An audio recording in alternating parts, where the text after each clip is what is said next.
देखो अच्छी बात है और क्योंकि पेट्रोल और डीज़ल ही एक दो ऐसी चीज़ें हैं जो महंगाई में बढ़ोतरी भी करती हैं और उसको कम भी करती हैं, क्योंकि हर चीज़ उसके साथ जुड़ी हुई है। और जी अच्छी बात है, मैं समझता हूँ। और हमने डिस्कशन ज़रूर की है, लेकिन अल्टीमेटली फ़ैसला हम कैबिनेट में लेंगे। ਪੈਟਰੋਲ ਡੀਜ਼ਲ ਦੀਆਂ ਕੀਮਤਾਂ ਘਟਣ ਨਾਲ ਲੋਕਾਂ ਨੂੰ ਰਾਹਤ ਮਿਲੀ ਹੈ। ਇਸ ਤੇ ਕੈਬਨਿਟ ਮੰਤਰੀ ਪ੍ਰਗਟ ਸਿੰਘ ਨੇ ਆਪਣਾ ਪ੍ਰਤੀਕਰਮ ਦਿੱਤਾ ਹੈ। ਉਹਨਾਂ ਦਾ ਕਹਿਣਾ ਹੈ ਕਿ ਕੀਮਤਾਂ ਦਾ ਘਟਣਾ ਚੰਗੀ ਗੱਲ ਹੈ, ਇਸ ਨਾਲ ਆਮ ਲੋਕਾਂ ਨੂੰ ਰਾਹਤ ਮਿਲੇਗੀ। ਸਾਡੀ ਸਰਕਾਰ ਦੀ ਵੀ ਇਸ ਮਾਮਲੇ 'ਚ ਚਰਚਾ ਚੱਲ ਰਹੀ ਹੈ। कैबिनेट मीटिंग करके ही कोई फैसला किया जाएगा। देखो अच्छी बात है और क्योंकि पेट्रोल और डीज़ल ही एक दो ऐसी चीज़ें हैं जो महंगाई में बढ़ोतरी भी करती हैं और उसको कम भी करती हैं, क्योंकि हर चीज़ उसके साथ जुड़ी हुई है।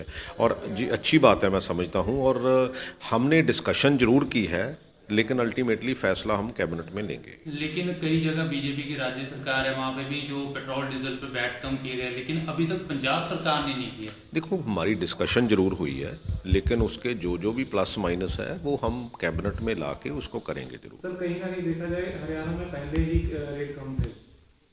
नहीं चलो वो अलग बात है, लेकिन हम भी इसमें कोशिश करते हैं कि इसको कितना और जो है वो ठीक किया जा सकता है, ताकि आम लोगों को राहत मिल सके। कहीं ना कहीं देखा जाए केंद्र सरकार द्वारा आम लोगों को एक दीपावली का तोहफा दे दिया गया, तेल के रेट कम करके। मतलब पंजाब सरकार कब देगी?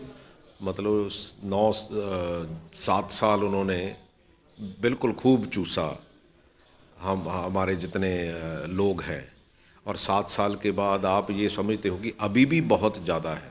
लेकिन हम क्योंकि देखो जो गवर्नमेंट ऑफ इंडिया की फ़ाइनेंशियल पोजीशन है वो एक डिफरेंट तरह की फ़ाइनेंशियल पोजीशन है, लेकिन उसमें जो पंजाब गवर्नमेंट की जो फ़ाइनेंशियल पोजीशन है उसमें वो एक डिफरेंट तरह की वो है।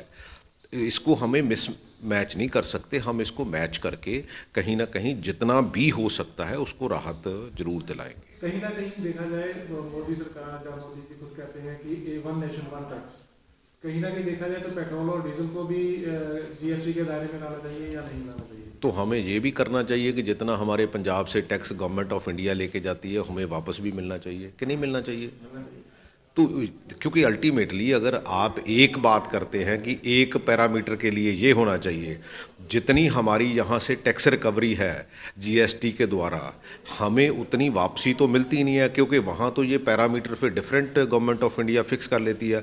हमारे लोग ज़्यादा काम करते हैं, ज़्यादा टैक्स देते हैं, तो उनकी डेवलपमेंट भी ज़्यादा होनी चाहिए। हमारी सरकार को उस टैक्स से ज़्यादा पैसा आने चाहिए, क्योंकि ये फिर कहते हैं कि हमने दूसरे स्टेट्स को भी, भाई वहाँ भी ऐसा माहौल क्रिएट करो। हम नहीं कहते, क्योंकि पंजाबी जो है वो दूसरों से ज़्यादा काम करता है, ज़्यादा रिस्क लेता है, ज़्यादा टैक्स देता है, तो इसका खमियाजा ये तो नहीं हो सकता ना कि हमें जो जीएसटी का हिस्सा है वो कम आए जब बाकी स्टेट्स जो है वो हमसे ज़्यादा लेके जाएं।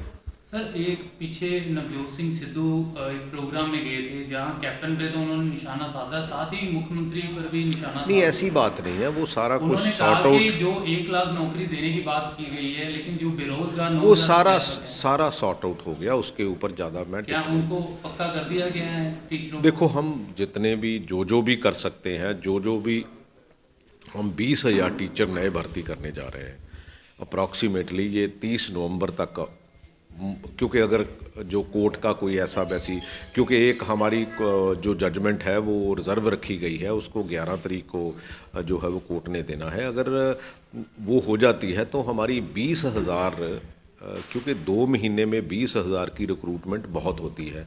और इसी तरह जो हमारे लेक्चरर हैं वो हम 1100 के करीब वो भर्ती कर रहे हैं।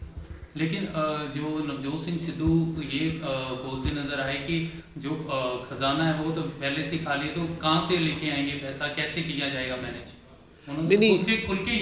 देखो वो एक खिलाफ बोली है। नहीं ऐसी बात नहीं है, एक डिफरेंट एंगल है कि हमें खजाने की इम्प्रूवमेंट तो करनी पड़ेगी।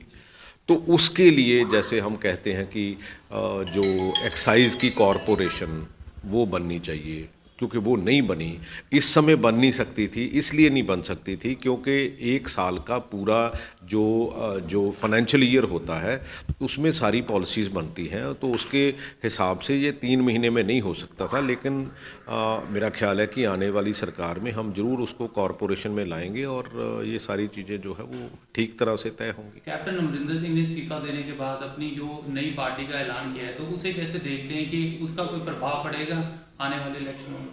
नहीं, मेरा ख्याल नहीं कोई ऐसा प्रभाव पड़ेगा। मेरा ख्याल है कैप्टन अमरिंदर सिंह गलत रास्ते पर जा रहे हैं। मैंने तो हमेशा एक उनको रिस्पेक्ट की निगाह से देखा है। अनफॉर्चुनेटली वो पिछले 3-4 साल नहीं परफॉर्म कर पाए जो उनकी कैलिबर है। तो मेरा ख्याल है कि one has to accept it कि हाँ भाई, जो इंसान आया है उसने जाना है, उसने अपनी इनिंग खेल के आगे बैटन देना है, तो आई डोंट थिंक सो कि he should talk like this. कहीं ना कहीं अगर कांग्रेस को नुकसान होता दिखाई देता है इनकी पार्टी की वजह से, क्योंकि अभी तो पार्टी का ऐलान किया है, तो जो बाकी विधायक वगैरह या जो पुरानी उनकी कैबिनेट थी जिनको निकाल दिया गया मंत्रियों को, अगर वो जुड़ते हैं तो उसका लगता है कोई ऐसी बात नहीं है, कोई ऐसी बात नहीं। पहले भी इन्होंने पार्टी बनाई थी, अभी भी बना लेंगे। उसमें पार्टियां देखो, मैं नहीं, डेमोक्रेसी है, डेमोक्रेसी में किसी को भी राइट है पार्टी बनाने का, लेकिन आई डोंट थिंक सो कि ये कोई इम्पैक्ट कर सकेंगे। ये मेरा ख्याल बीते हुए समय की बात है। क्योंकि क्यास लगाया जा रहा है कि ये पार्टी बनाने के बाद बीजेपी के साथ जो है समझौता करेंगे, अलायंस करेंगे, उसको कैसे दें? कर लेंगे, अच्छी बात है। बीजेपी का पंजाब में क्या हाल है? पिछले 1 साल से 700 किसानों की शहादत हुई है, और उसके बावजूद भी आप सोच सकते हैं कि इसका मतलब जा तो कैप्टन अमरिंदर सिंह, मैं तो 3 साल से कह रहा हूं कि मिले हुए हैं, तो ये तो उसकी कन्फर्मेशन ही है। ਦੱਸ ਦਈਏ ਕਿ ਕੇਂਦਰ ਸਰਕਾਰ ਵੱਲੋਂ ਪੈਟਰੋਲ, ਡੀਜ਼ਲ ਤੇ ਐਕਸਾਈਜ਼ ਡਿਊਟੀ ਘਟਾਈ ਗਈ ਹੈ, ਜਿਸ ਦੇ ਚੱਲਦਿਆਂ ਪੈਟਰੋਲ 5 ਰੁਪਏ ਪ੍ਰਤੀ ਲੀਟਰ ਸਸਤਾ ਹੋਇਆ ਤੇ ਨਾਲ ਹੀ ਡੀਜ਼ਲ 10 ਰੁਪਏ ਪ੍ਰਤੀ ਲੀਟਰ ਸਸਤਾ ਹੋ ਗਿਆ। ਹੁਣ ਪੰਜਾਬ ਦੀ ਜਨਤਾ ਨੇ ਪੰਜਾਬ ਸਰਕਾਰ ਤੇ ਉਮੀਦ ਲਗਾਈ ਹੈ ਕਿ ਕਦੋਂ ਪੰਜਾਬ ਸਰਕਾਰ ਉਹਨਾਂ ਨੂੰ ਰਾਹਤ ਦਿੰਦੀ ਹੈ। ਜਲੰਧਰ ਤੋਂ ਪਰਮਜੀਤ ਸਿੰਘ ਰੰਗਪੁਰੀ ਦੀ report D5 channel Punjabi. D5 channel Punjabi ਹੁਣੇ ਸਬਸਕ੍ਰਾਈਬ ਕਰੋ, ਬੈਲ ਆਈਕਨ ਤੇ ਕਲਿੱਕ ਕਰੋ। ਬਾਣੀ ਗੁਰੂ ਗੁਰੂ ਹੈ ਬਾਣੀ, ਵਿੱਚ ਬਾਣੀ ਅੰਮ੍ਰਿਤ ਸਾਰੇ। ਗਿਆਨੀ ਸਾਹਿਬ ਸਿੰਘ ਜੀ ਸ਼ਾਹਬਾਦ ਮਾਰਕੰਡਾ ਵਾਲਿਆਂ ਨਾਲ ਕਰੋ ਸਿੱਧੀ ਗੱਲਬਾਤ ਤੇ ਜਾਣੋ ਗੁਰਬਾਣੀ ਦੇ ਅਰਥ। ਰੋਜ਼ਾਨਾ ਪਾਠ ਕਰਨ ਵਾਲੇ ਇਹ ਪ੍ਰੋਗਰਾਮ ਜ਼ਰੂਰ ਦੇਖਣ ਤੇ ਗੁਰੂ ਸਾਹਿਬ ਦੀਆਂ ਅਸੀਸਾਂ ਦੇ ਪਾਤਰ ਬਣਨ।